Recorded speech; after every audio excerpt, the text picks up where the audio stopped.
Hey guys, welcome along to Sceam Me Up Botty. I am your host, Rodney Stewart. We're getting into Star Trek, the original series, Series 1.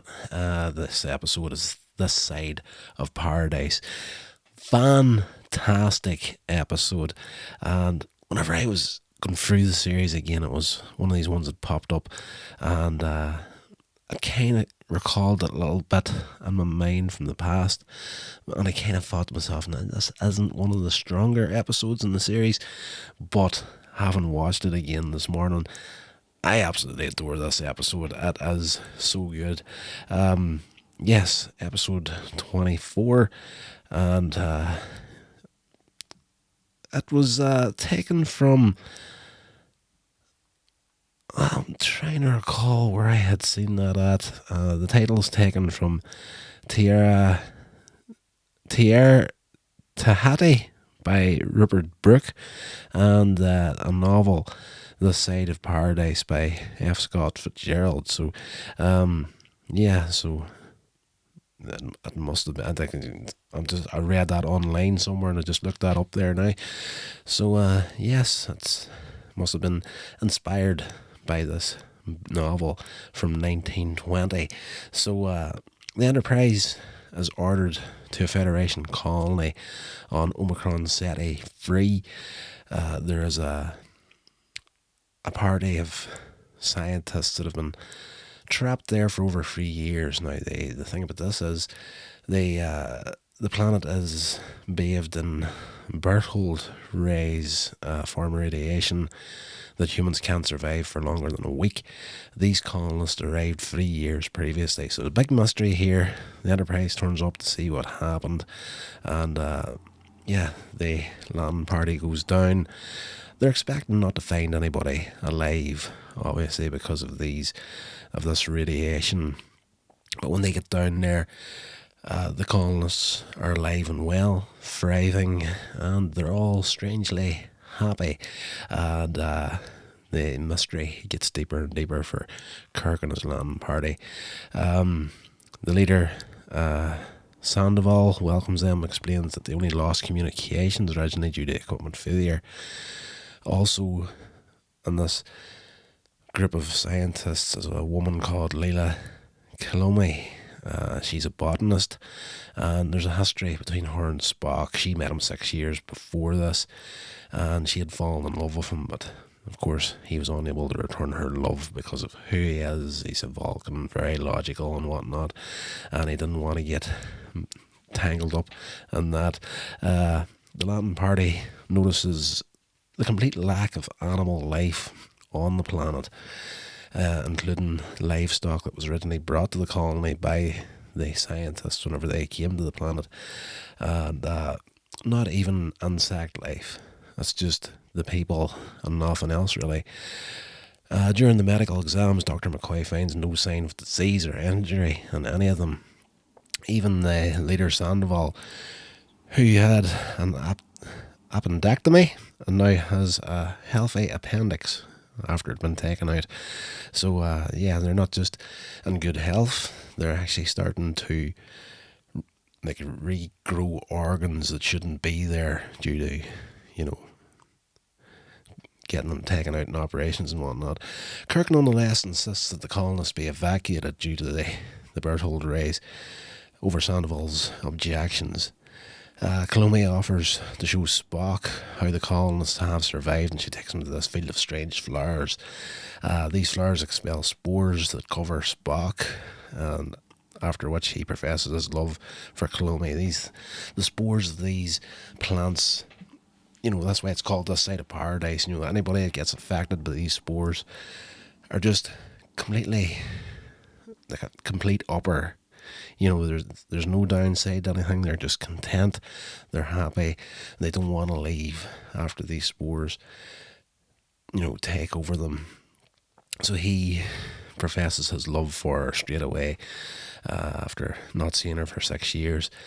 Apparently he has felt the same way the whole time, but he just couldn't show it because of his Vulcan upbringing and all this sort of stuff. He starts to disregard orders to begin the evacuation of the colony. The rest of the land party are also exposed to the spores. With the exception of Kirk, he gets hit with the spores once, doesn't get affected. You're kind of thinking, right, well, of course, somebody has to be not affected to get out of this story, but we do see later in the episode that he does get a second blast of the spores, and they do actually affect him then.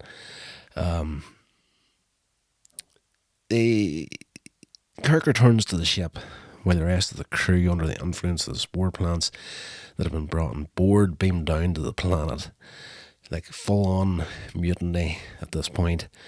Lieutenant Uhura, she's even went as far as sabotaging the communication system to prevent contact with Starfleet after exposure to the spores. Again, Kirk too prepares to leave, but as he's about to beam down, he's seized by frustration at his own abandonment of the ship.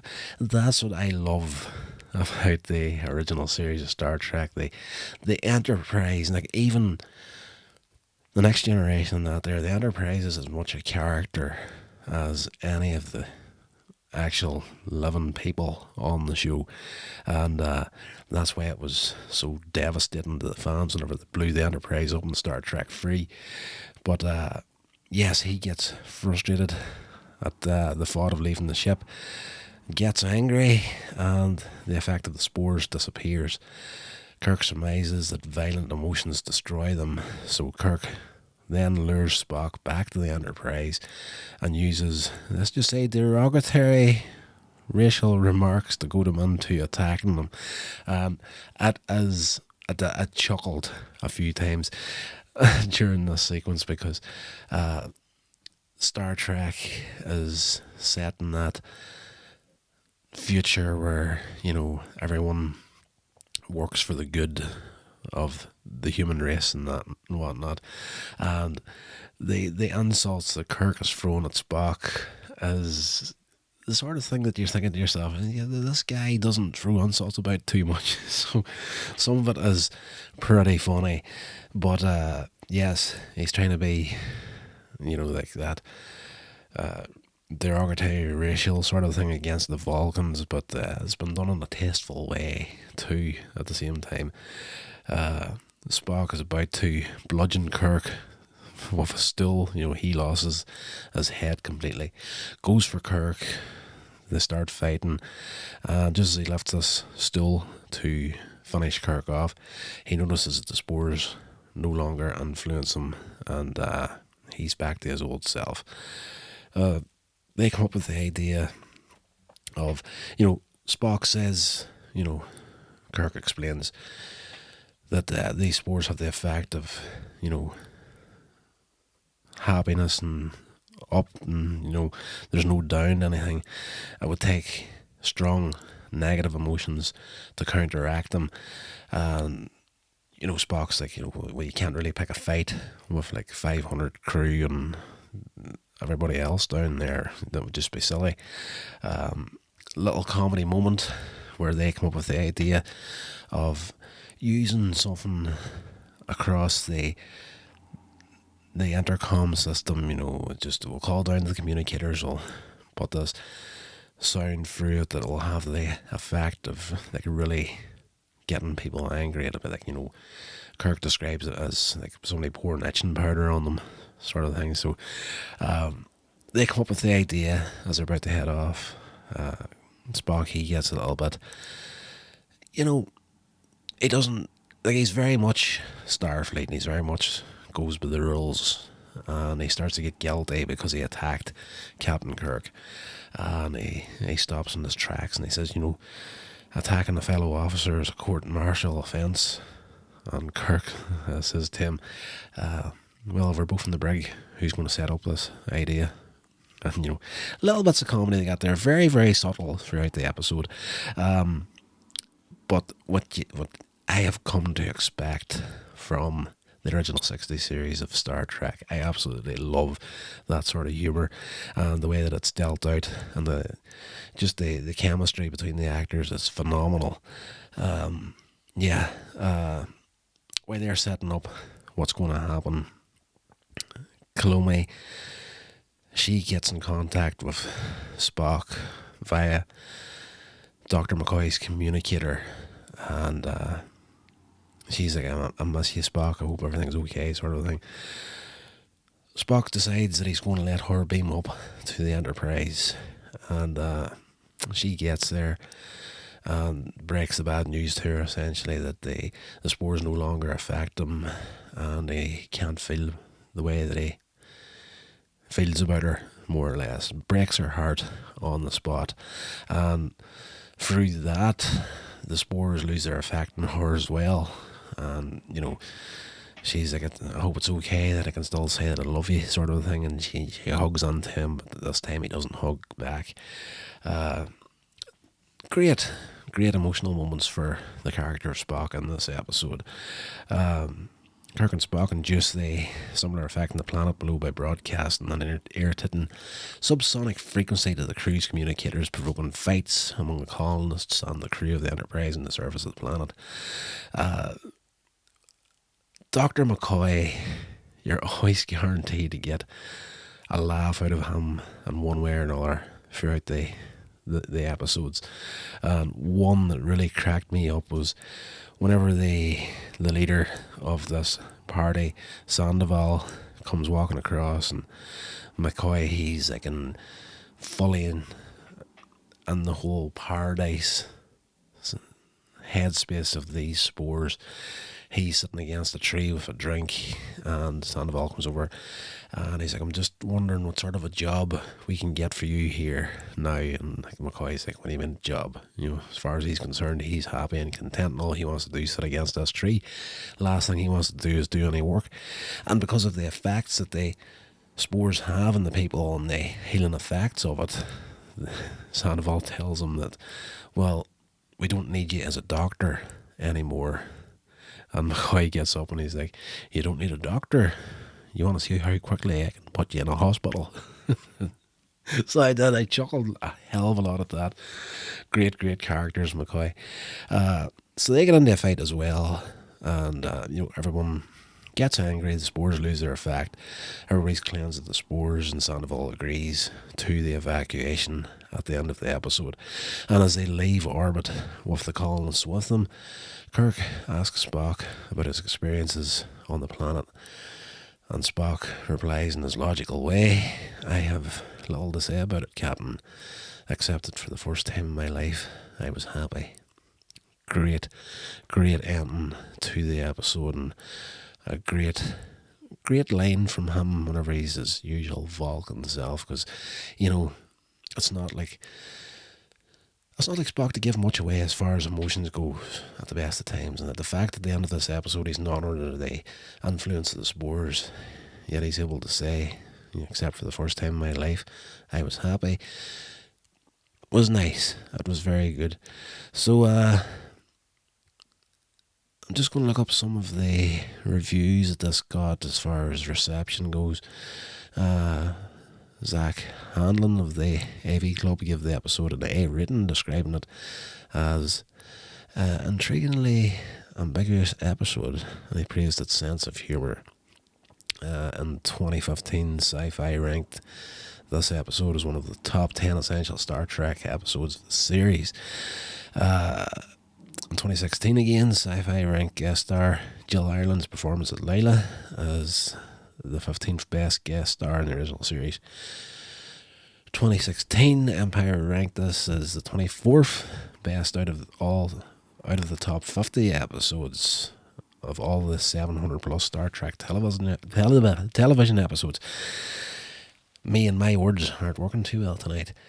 2016, IGN ranked This Side of Paradise 24th best episode of all Star Trek, including later series. They note this episode for featuring a romance of sorts between Spock and an inhabitant of a planet, Omicron Ceti 3. 2018, Popmakers ranked it the 18th best episode of the original series. A 2018 Star Trek binge watching guide by Den of Geek recommended this episode for featuring the trio of characters, Kirk, Spock and Bones, of the original series. Nerdist included this episode in one of their best of Spock binge watching guides. Great episode. I think it was just nice to see Leonard Nimoy shaking off the full on Vulcan, always serious. Never been, never joking around. Just throwing that all off for an episode. And at one point in the middle of the episode, whenever Kirk goes looking for him, and he's off with Layla, when Kirk finds him, Spock has climbed up a tree and he's hanging off a branch by his feet and laughing hysterically. So nice to see that little break in character for him as well. And again, as I said at the beginning of this episode, whenever you're going through these watch throughs again for the like of a podcast, I guess you will come across episodes that you've seen on and off over the years. You're tempted to, I kind of remember this episode. I wasn't that big into it. I don't think I was that big into it. I'll just bluff my way through your review here for the podcast instead of actually sitting down and watching the episode again. I'm glad it did. It is an actually fantastic episode.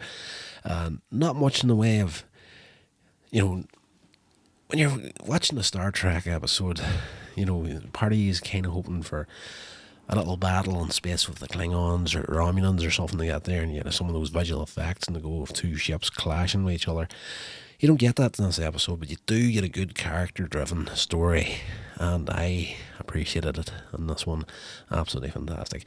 Right, that's going to do it for this episode, guys. I hope you enjoyed it. If you want to get in contact with the show directly, you can do it via the email, sceammailbotty@gmail.com, or you can just jump over to the official website, coinsagemedia.com. You'll get the links to absolutely everything I'm doing over there.